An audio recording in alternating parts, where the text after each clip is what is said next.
ஓம் சாய்ராம். ஸ்ரீ சாயிபாபாவின் பக்தர்களின் அனுபவங்கள் என்ற புத்தகத்தை பூஜ்ய ஸ்ரீ நரசிம்ம சுவாமிஜி அவர்கள் தொகுத்து வழங்கியுள்ளார். அதிலிருந்து காஷிநாத் கண்டேராவ் கார்டே அப்படிங்கிறவரோட அனுபவத்தோட தொடர்ச்சியை நாம் இப்போ பார்க்க போகிறோம்.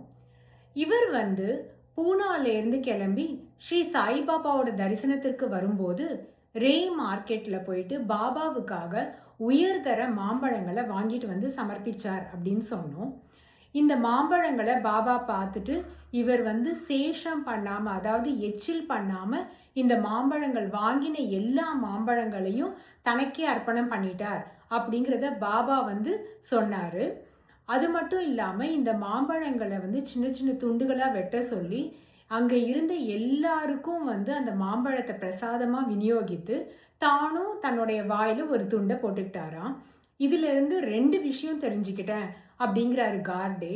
முதல் விஷயம், நம்ம குரு கிட்ட ஏதாவது அர்ப்பணம் பண்ணணும்னு நினைக்கும் பொழுது அதை முழுமையாக அர்ப்பணம் பண்ணணும்.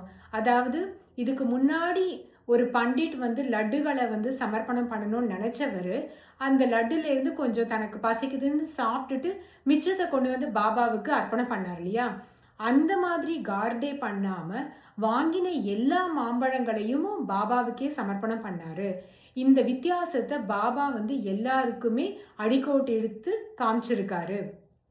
அதாவது நாம் ஒரு பக்தினா அந்த பக்தி ரொம்ப ஸ்திரமாகவும் இருக்கணும். அதே மாதிரி தூய்மையான அன்பையும் நாம் நம்ம குரு கிட்ட செலுத்தணும்.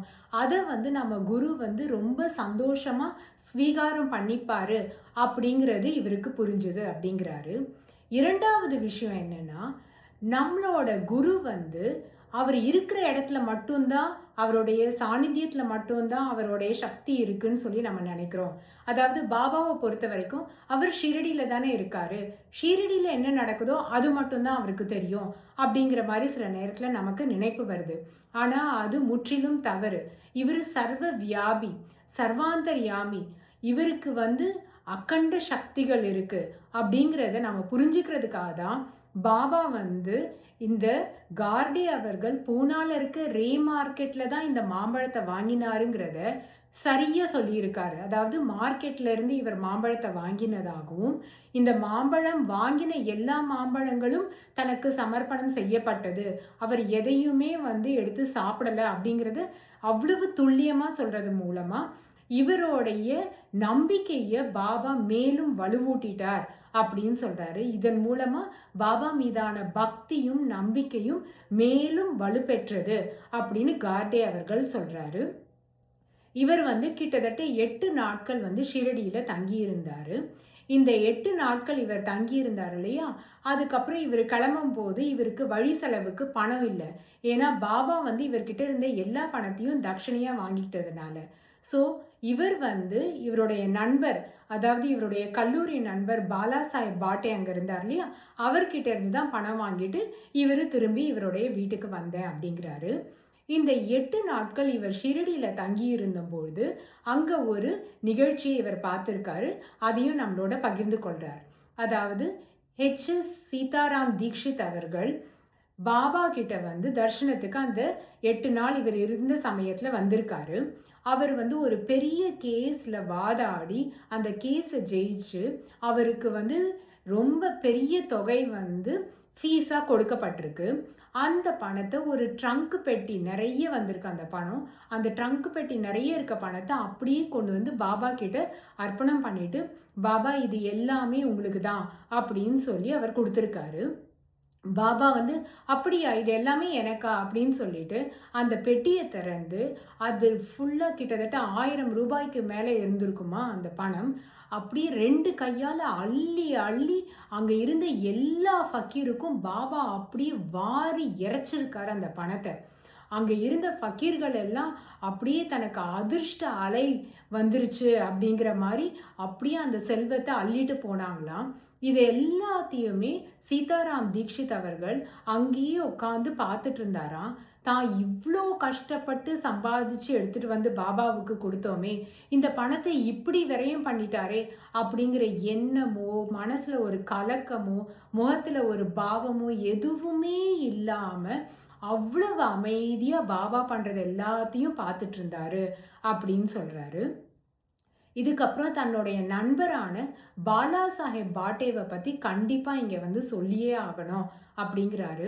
இவருடைய கல்லூரி நண்பர் தானே அவரு. கல்லூரி நாட்கள்ல வந்து பாலா சாஹேப் பாட்டே எப்படிப்பட்ட மனிதரா இருந்தாருன்னா, தன்னோட இஷ்டத்துக்கு எல்லாத்தையும் செய்யறது, தான் நினைக்கிறது அப்படியே நடத்துறது அப்படிங்கிற ஒரு மனோபாவம் அவருக்கு. அது இல்லாம பயங்கரமா அவர் வந்து புகைப்பிடிப்பாராம். எப்ப பார்த்தாலும் புகைப்பிடிச்சுட்டே இருப்பாராம். இவர் வந்து புகைப்பழக்கமே இல்லாதவர் கார்டே. ஸோ அவர பார்த்து சில நேரத்துல கிண்டல் பண்றதும் உண்டாம். அ அவர பத்தி ஒரே வரியில சொல்லணும்னா, சாப்பிடணும், நல்லா சாராயம் இந்த மாதிரி மது அருந்தணும், அதுக்கப்புறம் சந்தோஷமா இருக்கணும். நாம வந்து இன்னைக்கு இருக்கோம், இன்னைக்கு நல்லா அனுபவிக்கணும், நாளைக்கு இருப்போமோ, இருக்க மாட்டோமோ அப்படிங்கிற மனோபாவம் கொண்டவர் அவர். அப்படி இருந்த அவர் வந்து, அதுக்கப்புறமா ஒரு சிறந்த மாமலத்தாரா, அவர் வந்து நல்ல ஒரு ஆஃபீசரா, ஒரு கலெக்டர் கீழ பணிபுரிஞ்சிருக்காரு. இவர் வந்து 1904ஆம் ஆண்டுலேருந்து 1909ஆம் ஆண்டு வரைக்கும் கோப்பர்கான்ல தான் மாமலத்தாரா வேலை புரிஞ்சிட்டு இருந்திருக்காரு. அப்போ இவரோட கலெக்டருக்கு வந்து இவரை ரொம்ப பிடிக்குமா. ஏன்னா இவர் ஒரு சிறந்த ஆஃபீஸரா இவர் வந்து வேலை செஞ்சிருக்காரு. ஸோ இங்கே வேலை செஞ்சுட்டு இருந்த காலகட்டத்தில் யாராவது இவருக்கு தெரிந்த நண்பர்கள், படித்த நண்பர்கள் வந்து ஷீரடிக்கு பாபாவோட தரிசனத்துக்கு போறேன் அப்படின்னு சொன்னாங்கன்னா, அவங்கள பார்த்து ஒரே கிண்டல் பண்றது, கேலி பண்றது, இதே தான் அவருக்கு வேலையா இருந்திருக்கு. இவர பொறுத்தவரைக்கும் ஸ்ரீ சாயி பாபா ஒரு பைத்தியக்காரர். அதனால அந்த பைத்தியக்காரர போய் பார்க்க போறீங்களா நீங்க? படிச்சு நீங்க இதெல்லாமா செய்யணும்? அப்படிங்கிற மாரி அவங்கள ரொம்ப வந்து இன்சல்ட் பண்றது, இதே பண்ணிட்டு இருந்திருக்காரு. அப்ப அவங்க எல்லாம் சொல்லியிருக்காங்க, "இவ்ளோ பேசுறீங்கல்ல, நீங்க ஒரு தடவ வந்து பாபாவ வந்து பாருங்க. அவர ஒரு தடவ தரிசனம் பண்ணிட்டு, அதுக்கப்புறமா நீங்க என்ன சொல்லணும்னு நெனைக்கிறீங்களோ அத சொல்லுங்க." அப்படின்னு சொல்லிட்டு. ஸோ இப்படியே ஒரு 5 வருஷமா இவர் வந்து கோப்பர்கான்ல மாமலத்தாரா வேலை புரிஞ்சுட்டு இருந்தாரு. 1909ஆம் ஆண்டு இவர் வந்து ஷீரடியில ஒரு கேம்ப் போட வேண்டியதா இருந்திருக்கு. ஸோ ஷீரடிக்கு வந்திருக்காரு. அங்க இருக்கும்பொழுது இவர் பாபாவ அப்படியே கண்காணிச்சுட்டே இருந்திருக்காரு. தினசரி பாபாவ போய் பார்க்கறது, அவர் என்ன பண்றாருன்னு அவர கண்காணிக்கிறது, இதெல்லாம் பண்ணிட்டே இருந்திருக்காரு. 5வது நாள் பாபா என்ன பண்ணியிருக்காரு, ஒரு காஷாய வஸ்திரத்த அப்படியே இவர் மேல போட்டுட்டாராம். அந்த போட்ட அந்த க்ஷணத்துல இருந்து பாலா சாஹேப் பாட்டே முற்றிலும் மாறுபட்ட மனிதரா, மாறிய நல்ல குணங்கள் படைத்த ஒரு மனிதரா மாறிட்டாராம். அதுக்கப்புறம் வந்து அவருக்கு வேலையோ, இந்த உலகத்துல என்ன நடக்குது, தன் குடும்பத்த பத்தின கவலையோ எதுவுமே இல்ல அவருக்கு. அவருக்கு தெரிஞ்சது எல்லாம் ஒண்ணே ஒண்ணு தான். பாபாவுக்கு சேவை புரியணும். பாபா முன்னாடியே இருக்கணும். ஷீரடிய விட்டு போகவே கூடாது. தன்னுடைய உயிர் பிரியிற வரைக்கும் ஸ்ரீ சாயி பாபா முன்னிலையிலேயே இருக்கணும். இங்கேயே வாழ்ந்து, இங்கேயே வந்து மரணம் அடையணும். அப்படிங்கிற ஒரு எண்ணத்த தவிர, வேற எந்த ஒரு எண்ணமுமே அவர் மனசுல இல்லையாம். இவர் இந்த மனோபாவத்தோட இங்கேயே இருந்ததுனால, நிறைய நாள் இவர் வந்து நிறைய மாதங்களும் ஆயிடுச்சு, இவர் வேலைக்கு போய். ஏன்னா, இந்த வேலைய பத்திலாம் இவரால யோசிக்கவே முடியல. இவரோட கலெக்டர் வந்து ரொம்ப இவர் மேல மரியாதை வச்சிருந்தவர். இவர ரொம்ப பிடிக்கும் அவருக்கு. அதனால என்ன ஆச்சு இவருக்கு இத்தன மாசம் கணக்கா இவர் வந்து ஒரு லீவ் அப்ளை பண்ணல. ஒரு பெர்மிஷன் இல்லாம இப்படி வந்து இவர் வந்து லீவ்ல இருக்காரே அப்படின்னு சொல்லிட்டு இவர் வந்து ஷிரடிக்கு வந்து பார்த்தம்போது, இவரோட நிலைமைய பார்த்துட்டு அவரே என்ன சொல்லியிருக்காரு, "சரி 1 வருஷம் காலம் நான் வந்து உங்களுக்காக வெயிட் பண்றேன். இந்த 1 வருஷத்துக்குள்ள நீங்க எப்ப வேணா திரும்பி வந்து வேலையில ஜாயின் பண்ணலாம்." அப்படின்னு இவருக்கு சொல்லிட்டு போயிருக்காரு. ஆனா அந்த 1 வருஷம் முடியிற காலகட்டம் வரைக்குமே கூட இவருக்கு திரும்பி வேலைக்கு போகணுன்ற எண்ணமே வரல. இந்த மாதிரி ஒரு சூழ்நிலையில சரி நீங்க அட்லீஸ்ட் ராஜினாமா கடிதமாவது குடுங்க அப்படின்னு சொல்லி கலெக்டர் சொல்லியிருக்காரு. ஆனா அந்த ராஜினாமா கடிதத்தை எழுதுற மனோபாவம் கூட இவருக்கு இல்லையா? அந்த மனப்பக்குவம் கூட, அந்த வேலைய பத்தின எந்த ஒரு நினைப்புமே, அதை எப்படி எழுதணுன்ற ஒரு யோசிக்க கூட அவரால முடியாத ஒரு நிலையில அவர் இருந்திருக்காரு.